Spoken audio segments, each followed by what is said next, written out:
All right, we're gonna run through this here raffle box one more time. I've done this damn video 3 times now.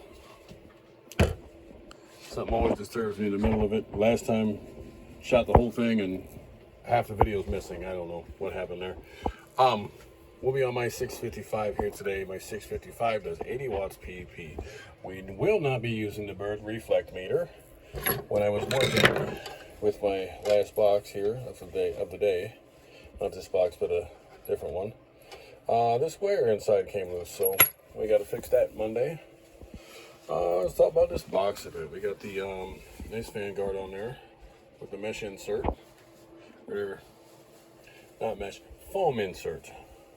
That's the word we're looking for. Help keep the dust out. You know, you accidentally ash your cigarette, you don't got to worry about it going in the box. Just pull these corners up here, and this whole top comes off. Clean off the foam, put it back together, push it, snap it back together, no problem. This box is fully biased with delay, so you can use it on AM or sideband. Like I said, we'll be on my 655 today. We won't be using this meter because that bird line section is out of commission. We will be using this peak meter here.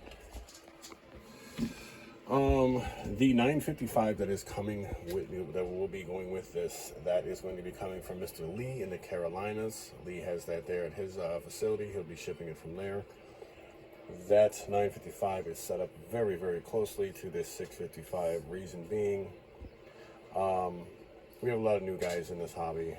You know, set them up for success. Not only that, Toshibas are getting very, very, very expensive.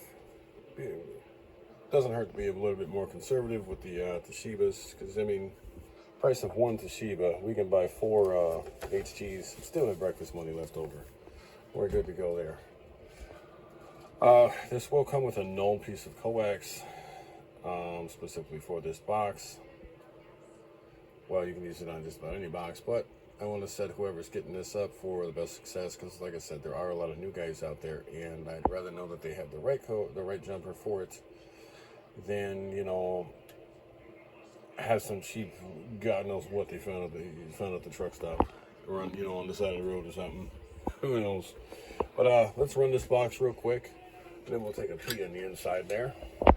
Like I said, get us up in here. Oh, might help if I turn it on.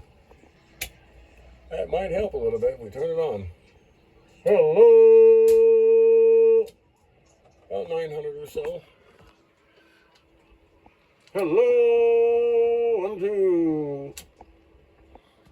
Hello. Looking good. Looking good. Shut this dude down. You will see. Well, my bench is just an absolute mess. It is Friday evening. I shouldn't even be doing this right now, but I wanted to get this video done because I didn't get a chance to do it last week. I was sick last week, and I've just been swamped this week. I wanted to get this video done this evening real quick, so we get the last of these tickets out the door. The last I checked, which was about 7:30, 8 o'clock this morning, we had 800. We had 49 tickets left. I know some have sold since then. I haven't had a chance to check to see the exact number. I do know there are some out there. If I had to take a guess, I would say we probably have about 40 tickets left.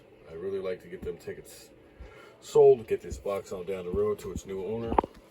But this aux guard is here because you'll see in here there's a ground strap for your DC ground to the box, to the chassis. I'm going to incorporate that idea in this here box. I got that idea from Mr. Danny 123. Seems like a good idea. If you see a good idea, might as well use it. Keep the oxidation and everything off the ground strap back there. Let's pull this off. You will notice the fan was not on when we had the box on, because I didn't have any screws in the case. But let's check this dude out. All brand new. The Toshiba 2879's in there, all matching, lot numbers and everything.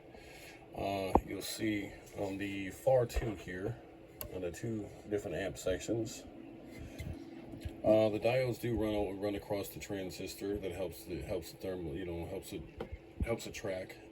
We got rubbing compound, thermal compound on there as well, or as I like to call it, toothpaste. It, you know, helps to keep the heat and everything right there. with the diode. Kenwood, ICOM, a lot of them bigger companies use it. You know, I mean, obviously there's a reason that they use it, that they do it like that. You know, they've got a lot more money, a lot more resources to really check things out like that. You know, so if they're doing that, I'd say it's safe to say it's a good idea. We do have the aluminum resistors in there. I like using them on my bias circuits because I can bolt them right to the heat sink. Help, you know, kind of keep everything at a nice even temperature inside here. And I also like the aluminum resistors as well because they're a lot higher wattage than our cement resistors. And I don't really care for putting the bias resistors over the transformers there. I think it introduces a lot of extra unneeded heat to the circuit, to the transistors themselves. And we all know heat is what's going to kill them transistors. So the more we can keep off of them, the better. Check it out back here. And there is our ground strap, like I said. Oh, don't worry about this tape here. That's not actually part of the box. That's just something I have on there. That's my little cord there. There's a bolt in the back. You put your ground on. Yeah, that's her. That is her. That is her. And we did our power wires this way for the transistors. There's a few different ways I do them. You know, that's another thing that's, you know, nothing new. That's been around for a long time, since back in the 90s. First amp I ever seen it in was one of Steve's amps, the LA/TX, you know, 800, 900, stuff like that. That's the first place I ever seen that done. I mean, 2879 has been built every single